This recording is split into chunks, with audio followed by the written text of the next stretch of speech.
talaga siya. Ah.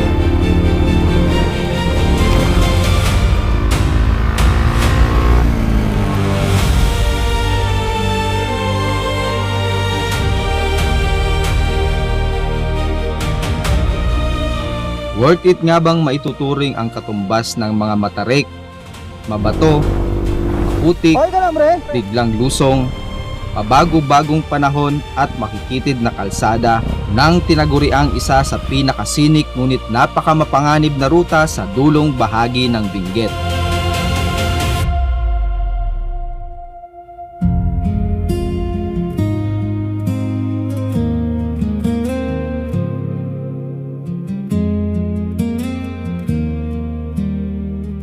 Ano nga ba ang binabalik-balikan dito ng mga manlalakbay? Ang angking ganda ba ng lugar o ang karanasan na minsan mo lang masusubukan? Sa pangalawang pagkakataon ay susubukan natin muling mapagtagumpayan ang trail papuntang Takadang.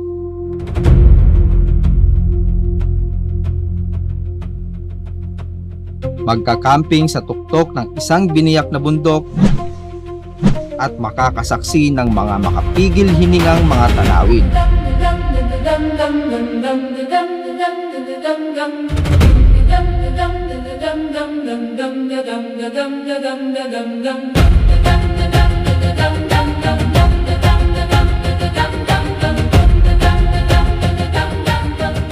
Ako nga pala si Clyde at marami pa akong ikikwento sa inyo sa video na ito, kaya kung trip mo yung ganitong camping at adventure, tara! Sama ka sa aking kwento.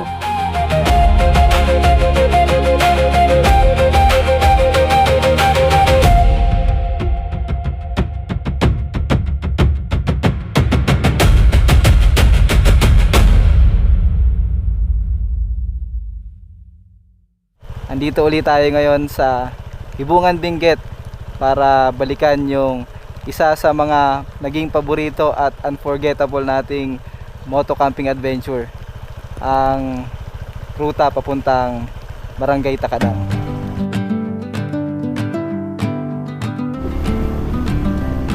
Sa kwento ng camping at adventure na ito ay aakyat tayo ng Benguet. Hindi lang basta Benguet dahil pupuntahan natin ang isa sa mga liblib at dinarayong barangay ng Kibungan, ang Takadang.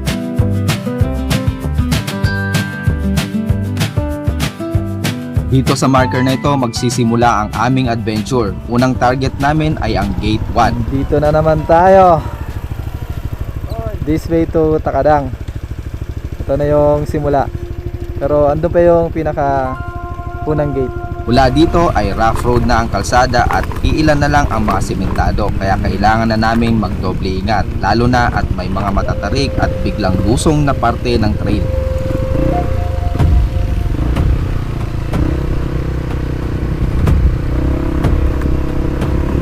Babalik na naman yung mga memories dito sa Takadang.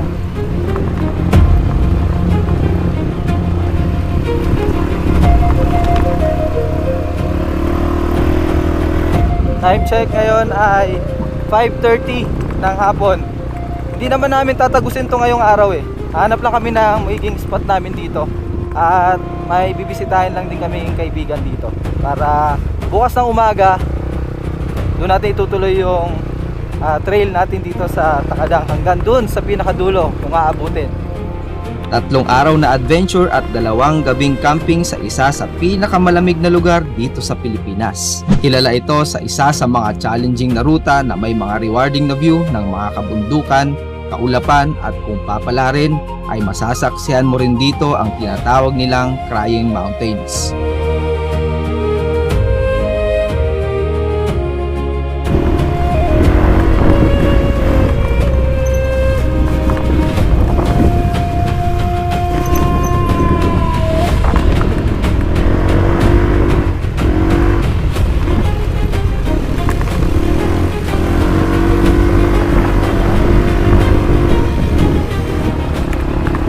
Ito na uli. Isa sa kalaban namin yung fog. Pero hanggang makaharap na kami ng magiging spot.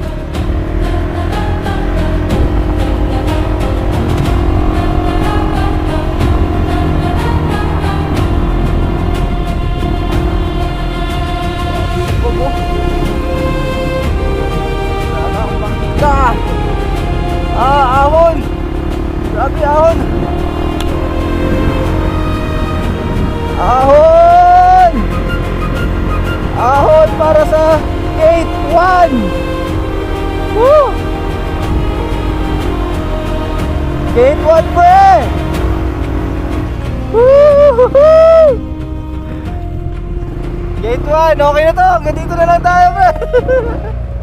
Achievement na to, pre. Gate 1 na. Dito sa trail ng Takadang, meron silang tinatawag na mga mighty gates, 4 na mga hinating bundok na nagsisilbing lagusan papasok sa isa sa mga dinarayong barangay ng Kibungan. 4 na pintuan na kailangan mong mapagtagumpayan. Diyan na tayo. Hindi na natin babay si Kuya Corson. Bukas na lang. Saan tayo?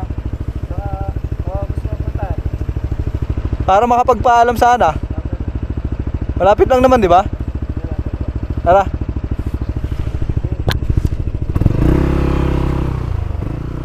Pagkatapos naming marating ang unang gate ay nagpasya kami na dumiretso na kaagad sa kaibigan naming lokal dito, si Kuya Corzon, para doon kami makapagpalipas ng gabi.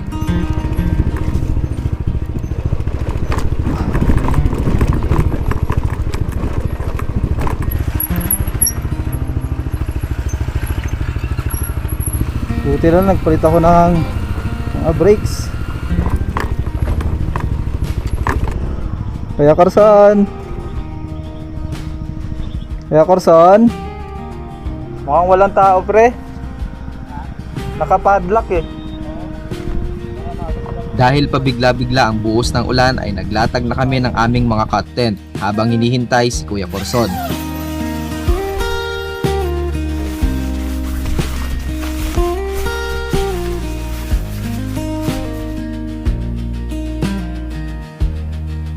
Kapag set up na kami ng kanya-kanya naming mga content, at dito muna kami magpapalipas ng gabi dito sa bahay nila Kuya Corzon. Ito yung bahay na tinutuluyan nila kapag nagtatanim sila dito.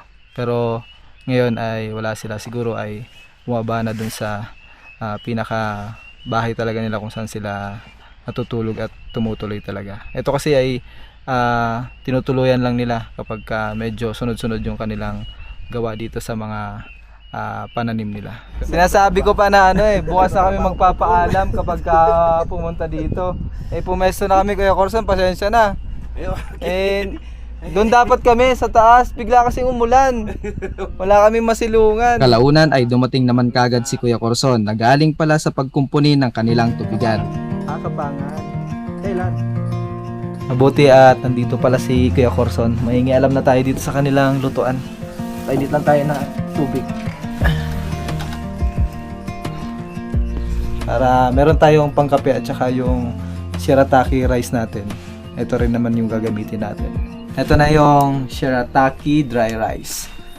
Kung paano siya gawin, napakadali lang. Kagaya na sabi ko kanina, para lang siyang cup noodles. So, susukatin muna natin dito. Siguro maglagay tayo ng isang ganito kasi aalsa rin naman siya eh. Tapos ulitin na lang natin kapag kulang pa sa atin. Pang 4 person dapat. Ito yung shirataki rice. Dry siya kaya ganito siya yung itsura niya. Ayan o. Maliliit. Kasi aalsa pa siya kapag meron ng hot water. So lagyan natin itong ating sukatan. Yan. Punuin lang natin kasi ang ratio nito ay 1:1. So isang ganito karami na shirataki rice, ganito rin karami yung ating hot water. After 10 minutes, ito na yung itsura ng shirataki rice. Ako yung tipo ng tao na kapag may nakitang useful at mura, binibili ko kaagad. Kagaya nito. Yan. Set na siya ng kubyertos. Foldable syempre para compact. Meron tayo dito kutsara. Tingnan nyo naman kutsara. Laki. Pero kapag itatabi mo siya, ganyan lang siya. Tapos tinidor. Yeah. Tapos meron pa kutsilyo kapag steak ang ulam mo sa camping. Wow. Tapos syempre meron siyang lagayan. Ayan, ito yung lagayan niya. Tapos lightweight. Ang dami mong magugustuhan sa set na to. At kung mahilig kang mag-camping at gusto mo ng minimalist, compact, lightweight yung mga gamit mo, pwede to. Simulan natin gamitin yung kutsara saka ng tinidor. Kain muna. talaga kumain kapag bago yung kutsara. Kung trip mo ng ganito, isang set na dito sa Parlacli. Pagkatapos makapaghapunan ay pumasok na kaagad kami sa aming mga content para makapagpahinga bilang paghahanda sa aming magiging trail kinabukasan. Kita nyo yun? Hindi lang halata pero sobrang lamig dito ngayon.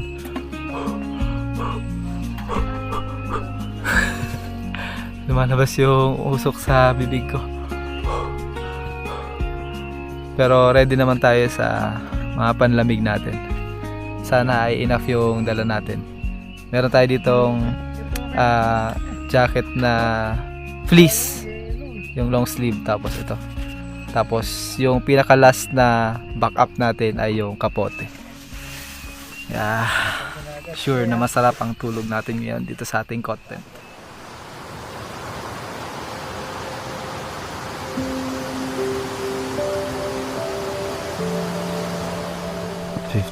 degrees yung na-record na temperature sa cellphone ko kagabi. Ngayon medyo hindi na ganun kalamig. Nasa 17-18 degrees na. Laking tulong nitong double door ng Montana. Kasi hindi siya mesh. Hindi katulad ng Desert Fox na ganito lang yung wall niya dito sa kabilang side. Ito, sinarado. Para sa mga ganitong klaseng camping spot na sobrang lamig talaga, napaka-useful ng double door. Talagang malilesen yung ginaw. Swerte, ito yung dinala ko, hindi yung Desert Fox. Kaya yung suot nating jacket, isang layer lang, tapos t-shirt, naka pants, tapos itong ating malong. Yan lang yung panlaban natin sa ginaw. Pwede na, umubra na sa atin. Silipin natin sa labas. Unang araw dito sa Kibungan. Wala pa kami sa Takadang. Ito pa lang kami sa bungad.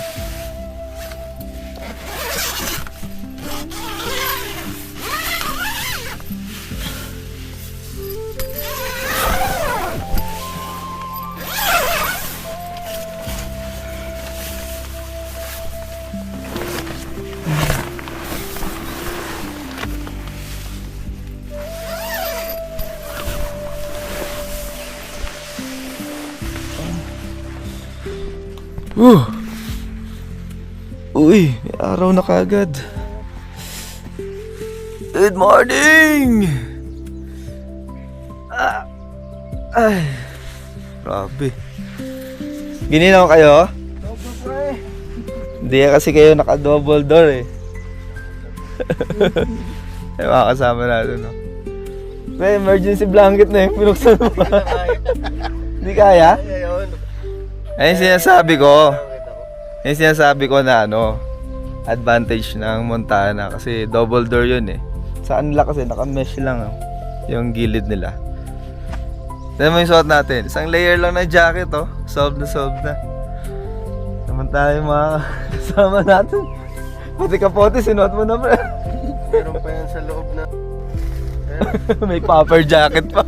Ay, ito effective to pre. Kaso nababasa rin, no? Oo, naghahamog lang siya pero effective to. Kung ginawing ka talagang tao at sasabak ka sa mga ganitong adventure o experience, dala ka nito. Effective to. Tsaka compact to kapag ka binitbit mo. Emergency blanket. Oo nga ito lang yung lagayan niya. Ganito lang siya. Tapos pwede mong ilagay sa mga bag nyo. Lit lang nyo. Napaka laking tulong kapag ginawin ka.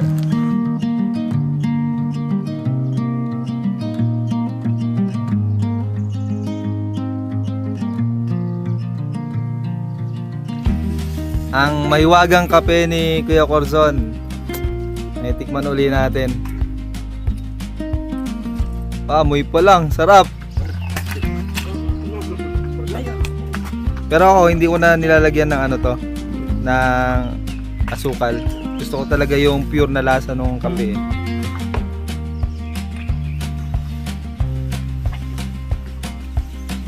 Saka tignan nyo yung ano, lagayan.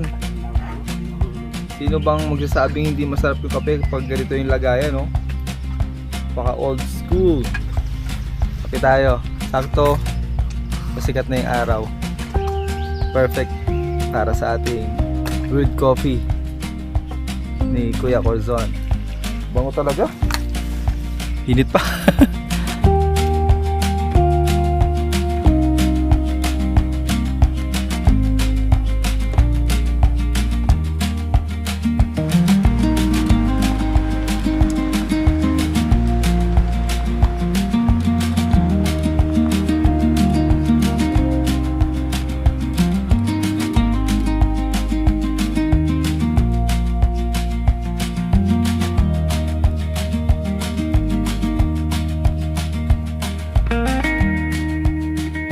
After makapagkape at almusal, naghanda na kami para simulan ang aming magiging adventure. Bye-bye! See you soon!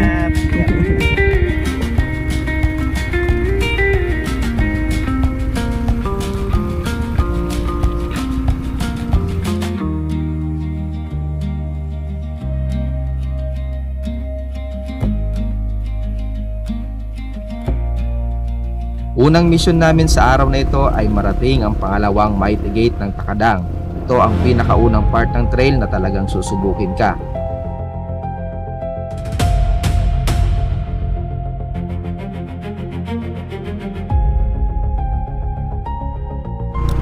Going to second gate kami dito sa Takadang. Nagsisilbi itong deciding point ng karamihan dahil dito pa lang sa parte na ito, madami nang sumusuko at bumabalik na lang.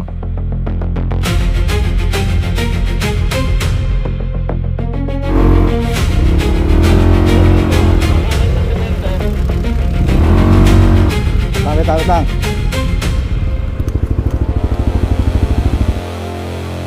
Ang pangit ng clutch sliding ko. Hindi ko makapit.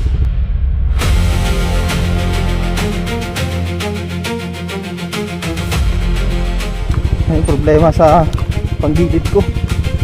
Kapag ka dire-diretso yung velo mo, walang tigil, kaya niya eh. Ang problema kapag na-stop yung momentum niya, sobrang kapal siguro ng clutch lining natin. O di kaya sa tono ng spring. Pag nawalan ng momentum talaga, kaya kailangan may velo lahat ng akyatin.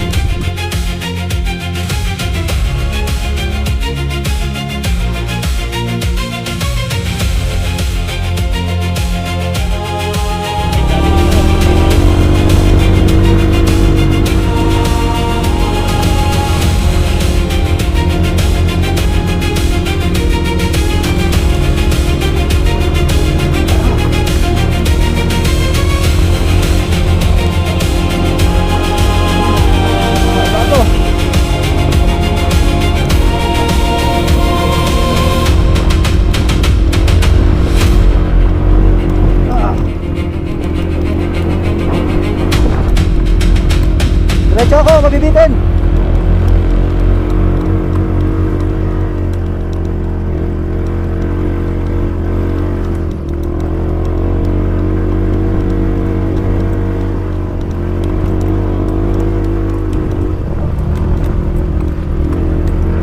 Ito yung isa sa mahirap na segment papunta dun sa gate 2. Kaya bibelo tayo ulit. Sana hindi mabitin.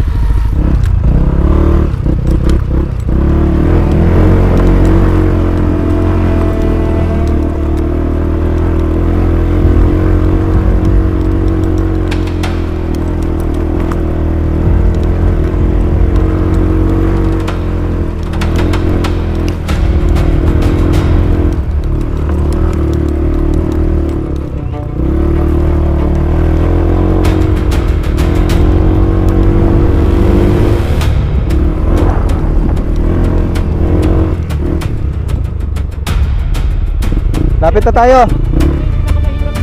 Malapit na tayo sa gate 2. Buti lang kanina, pre. Ayan. Natubod. Umano, pre, kumangat. Oo. Oo, may bato Sinipa mo? Tapos, pag ganun ako sana, tinubod ko. Ito yung motor, pre.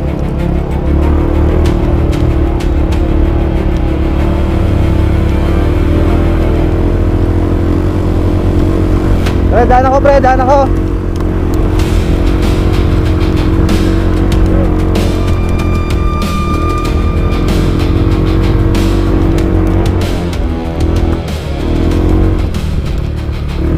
Woo! Nakakatakot mabitin. Kaya ako mabalahaw. Nakuha ko na yung technique ng momentum ng motor. Malakas yung hatak niya kapag talaga galing ka sa momentum na power sa pang-ahon. At pagkakaalam ko dito ako natumba nun eh.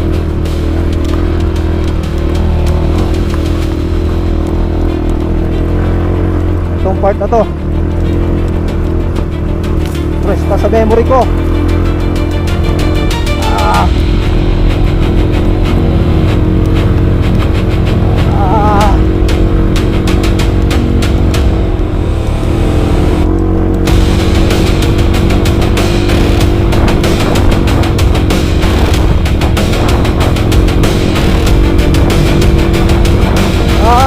Gate mo! Woo! Woo! Woohoo! Solid yan!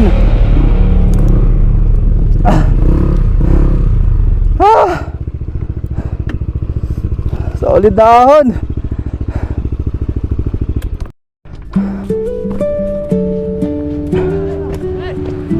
Gate 2 ba? Gate 2 baby! Gate 2 ng Scooter Gaming! Woohoo! Nakakadalawa na tayo mga kaibigan! Mahina daw ATV sa At narating na nga namin ang ikalawang gate ng Takadang. Naging challenging sa amin ang naging ruta pero mas mataas ang kumpiyansa namin dahil madami kaming magkakasama. Idagdag mo pang pampagana ang mga rewarding na view sa bawat ahon. Sulit talaga ang pagod.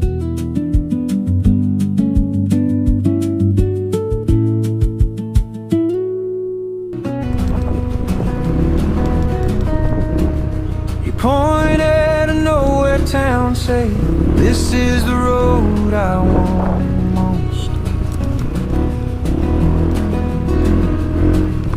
This is the adventure we see. Wind in the window, sun on your cheek, laughing at the lines on the old backseat, hearts on the dash, feet on the beat. This is the adventure we Habang nagpapatuloy kami sa trail ay pabago-bago din ang nagiging klima. Minsan sobrang sikat ng araw na biglang lalamunin ng makapal na hamog. Mile after mile of silence, but the good kind that settles in slow.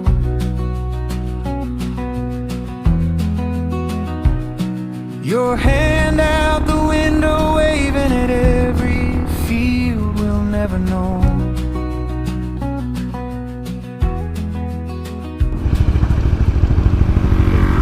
Dito na kami sa junction ng papuntang Takadang at papuntang Alilim sa Ilocos.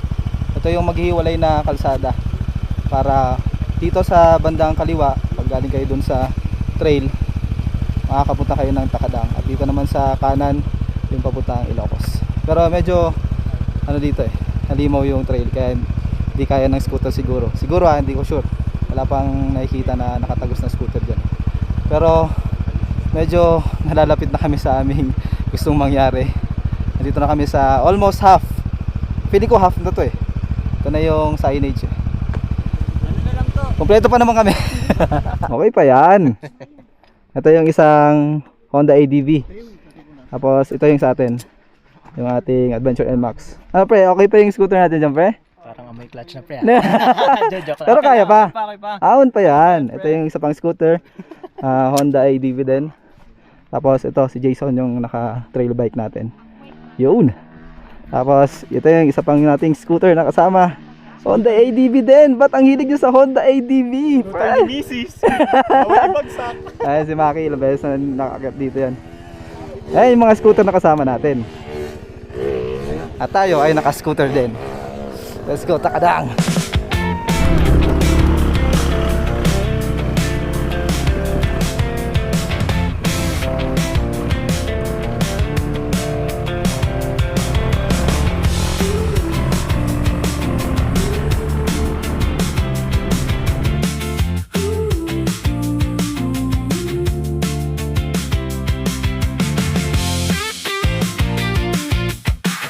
Palala ng palala yung pag Pero alam ko malapit na dito yung gate 3. Ay pre, si Ari sa tumba!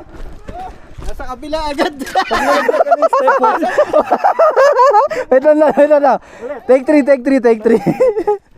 Okay, game. Sabay-sabay tayo tatakbo Okay, 1, 2, 3. Pre, si Ari sa tumba pre! Okay ka lang pre? Thanks lang, pre. Okay ka lang? Tayo natin pre! Tayo mo na yan, sige. Tayo natin pre! Hawakan natin yung camera. Okay. 1, 2, 3, go! May konting commercial lang. Nag-skid si Aris dun sa putik. Pero hindi naman malala yung tumba.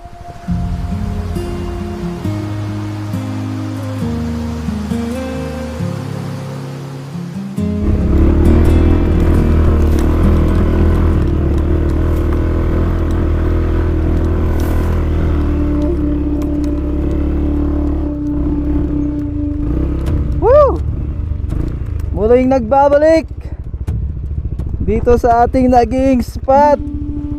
Naglinis na at naiaakyat na yung motor Parang view deck na siya. Pero dito kami nag-camp nun at masukal pa tong part na to. Tanda ako, doon ako pumesto. At narating na din namin ang ikatlong biniyak na bundok o ang Gate 3 na kasalukuyang nilalamon ng makakapal na ulap.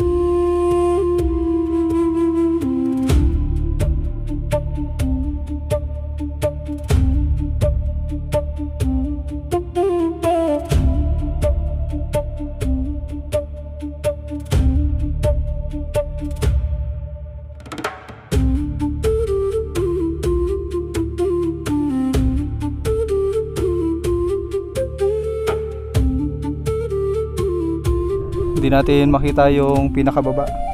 Sobrang kapal ng fog. Pag-uusapan namin kung bababa kami kaagad ng elementary school kasi nga sayang naman wala kami makikita wala ring view. Ito na yung gate na pangatlo. Ito yung biniyak na bundok. Lagi ko sinasabi na biniyak na bato nung unang punta ko dito, pero biniyak na bundok pala siya, hindi bato. Ito ang kinakatayuan natin. Ito. Yan yung mismong pababa papunta doon sa pinakamatarik na parte na sementado na. Ito yung kahati ng bundok, itong nandito sa bandang kaliwa natin. Sayang walang clearing. Nagpasya kami na maghintay muna ng kaunting clearing para mas tanaw namin ang dadaanan papunta sa huling pagsubok ng grupo, ang ika-4 na Mighty Gate ng Takadang.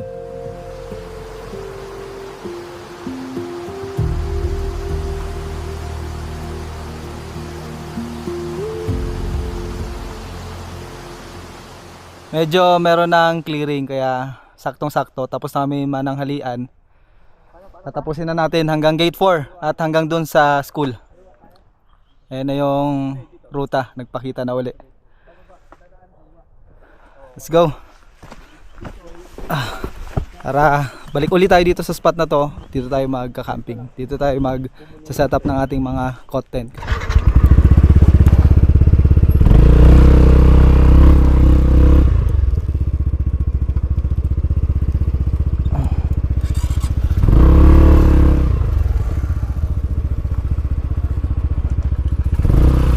Let's go.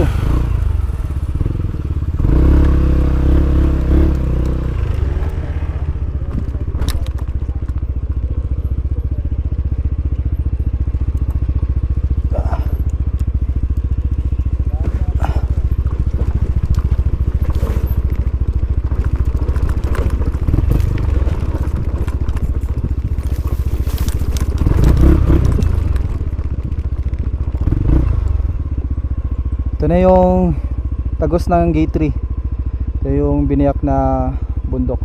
Same spot pero ibang motor.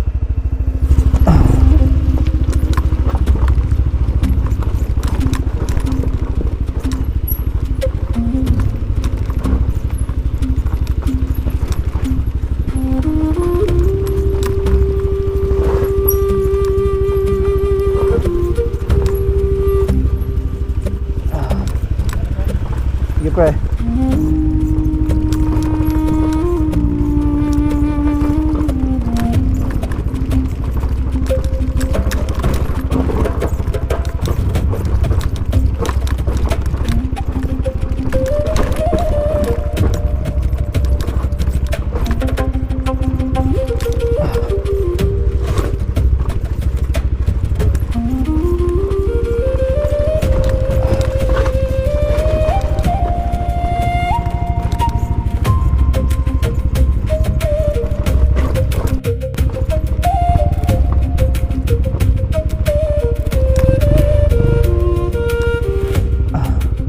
Ayun yung pababa, sobrang palusong.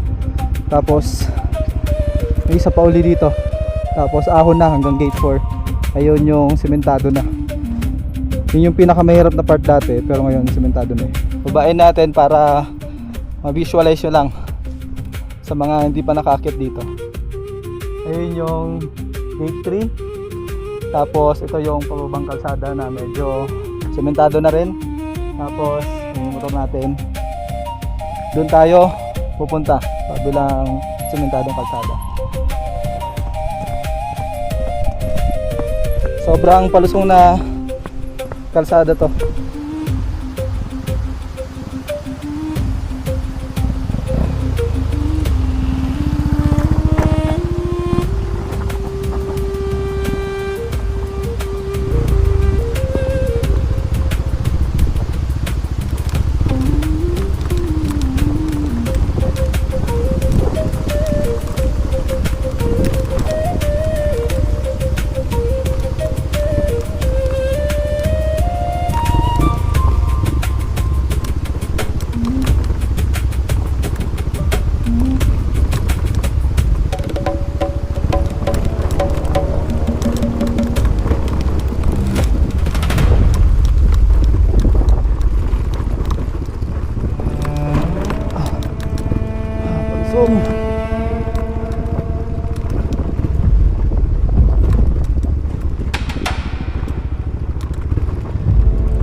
One, two, three. Oh! Kaya. Natin pilitin.